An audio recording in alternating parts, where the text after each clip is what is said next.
आपण इथे नाही चण्याची डाळ घेतलेली आहे बघा. अशी छान मस्त भिजू द्यायची, रात्री भिजत घालायची आणि मग सकाळी बनवायला घ्यायची. आता मुलं घरी असतात, मुलांना आहे ना काहीतरी वेगवेगळं खायला पाहिजे असतं. आज आपण इथे आहे ना मस्त मसाल्याची डाळ बनवतोय. कुरकुरीत होण्यासाठी काही मी इथे टिप्स सांगणार आहे, तर शेवटपर्यंत नक्की बघा. नमस्कार, मी सुनीता बुरकुल, कुकिंग विथ सुनीता बुरकुलमध्ये तुम्हा सगळ्यांचं खूप खूप स्वागत आहे. आता आपण ही डाळ आहे ना 2 पाण्याने स्वच्छ धुवून घ्यायची आहे. तर आपण इथे ना खाली एक भांडं घेतलेलं आहे, त्याच्यावरती चाळणी ठेवलेली आणि ही स्वच्छ धुतलेली डाळ आपल्याला याच्यातलं पाणी ना सगळं निथळून घ्यायचं आहे. म्हणून मासे ठेवायचं आहे निथळायला.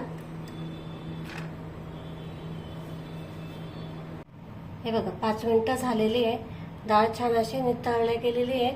आता इथे मी रुमाल घेतलेला आहे. हा मी आहे ना किचनचाच वापरतो तोच घेतलेला आहे.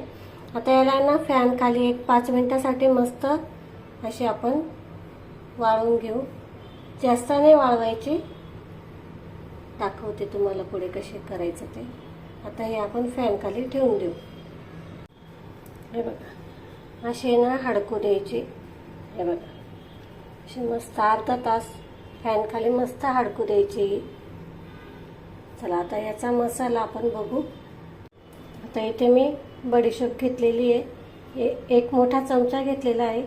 10 ते 12 काळी मिरी घेतलेली आहे. 1 चमचा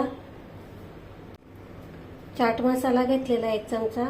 1 चमचा आमचूर पावडर, थोडीशी अर्धा चमचा हळद लागेल. चवीनुसार लाल तिखट घ्या, तुम्हाला कितपत तिखट पाहिजे त्यानुसार. 2 चमचे साखर आणि चवीनुसार मीठ लागेल. आता हे आपल्याला सगळं मिक्सरमध्ये बारीक करून घ्यायचं आहे. तर इथे मी घेते बडीशेप, काळी मिरी, चाट मसाला, आमचूर पावडर, हळद, लाल तिखट, साखर आणि सगळ्यात शेवटी जाईल चवीनुसार मीठ. आता हे सगळं आपल्याला मिक्सरला बारीक करून घ्यायचं आहे. हे बघा असा मसाला तयार होतो. छान झालेला आहे, मस्त सुगंधही मस्त येतोय. हे बघा आता आहे ना तेल कसं तापलेलं आहे ते बघायचं आहे. बघा जास्त कडकडीत करायचं नाही आणि थंडही ठेवायचं नाही. कडकडीत जर केलं तर मग आपली ही डाळ आहे ना अशी खुसखुशीत नाही होणार, कडक होईल. आणि जर थंड ठेवलं ना नॉर्मल असं तर मग डाळ आहे ना तुमची हे होईल, नरम पडेल, मग अशी कुरकुरीत होणार नाही मस्त. आता इथे छान तेल तापलेलं आहे. आपण हे डाळ आहे ना थोडी थोडी तळून घेऊ. बघा अशी मंद आचेवरच एक 5 मिनिटासाठी तळून घ्यायची.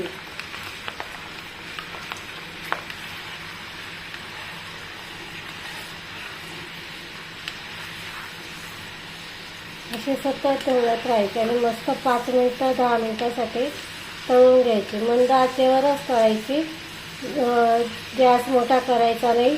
ती वरतून तळेल पण आतून कच्ची राहील आणि करपेल, मग ती चव देणार नाही. अशी छान मस्त तळून घ्यायची.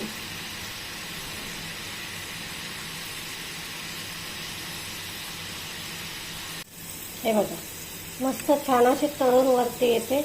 आता ही जी आहे ना ही सगळी मी काढून घेते. आता बघा असं छोटा जो झाऱ्या असतो ना त्याच्याने सगळी काढून घ्यायची आणि एका चाळणीवर असे निथळायला ठेवून द्यायची. हे बघा बघू शकतात किती छान मस्त तळल्या गेलेली. आता मी याच पद्धतीने सगळी डाळ तळून घेते. हे बघा या पद्धतीने छान अशी तळून घेतलेली आहे. आता मी शेंगदाणे घेते. हे बघा अर्धी वाटी शेंगदाणे घेतलेले आहेत. 1 वाटी डाळ होती तर अर्धी वाटी शेंगदाणे. हे पण असेच आपल्याला मंद आचेवरच भाजून घ्यायचे, तळून घ्यायचे साल तडकेपर्यंत. मस्त तळून घ्यायचे आता हे बघा. शेंगदाणे पण मस्त छान तडकले, मस्त तळले गेले. हे पण काढून घेते मी. डाळीतच काढायचे आपल्याला हे बघा. छान तळल्या गेले. त्या डाळीमध्ये काढून घेते. तेल छान तळून घ्यायचं.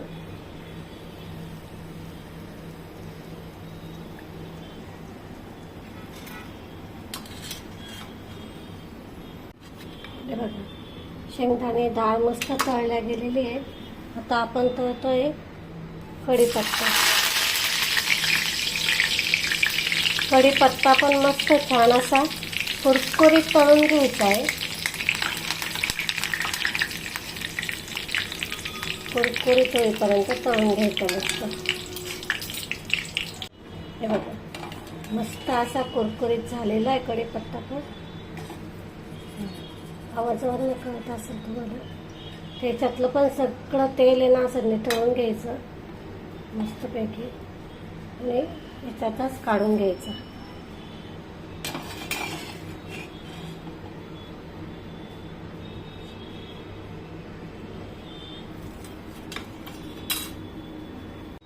बघा, आता मी ना त्या बाउलमध्ये काढून घेते.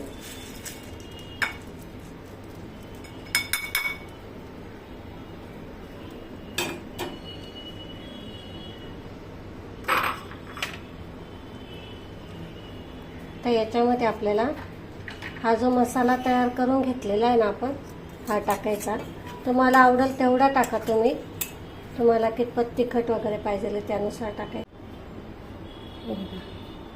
थोडंसं आहे ना तेल राहू द्यायचं याला, डाळीला त्याला. म्हणजे काय होतं, हा मसाला आहे ना छान मस्तपैकी असं त्याला चिटकतो. मग आता मी आहे ना थोडंसं असं टॉस करून घेते.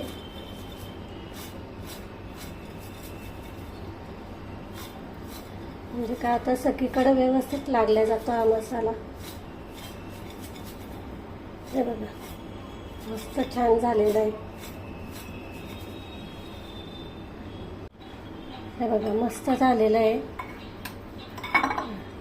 तुम्हाला, तुमच्या मुलांना आणि सगळ्यात महत्त्वाचं म्हणजे तुमच्या नवऱ्यांना, त्यांना अशा गोष्टी खूप आवडतात.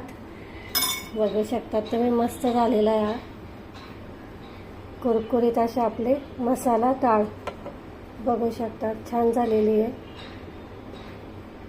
तुम्हाला जर आवडली असेल तर लाईक, शेअर आणि सबस्क्राईब नक्की करा. आपण अशाच नवीन रेसिपींसोबत पुन्हा भेटू. तोपर्यंत नमस्कार.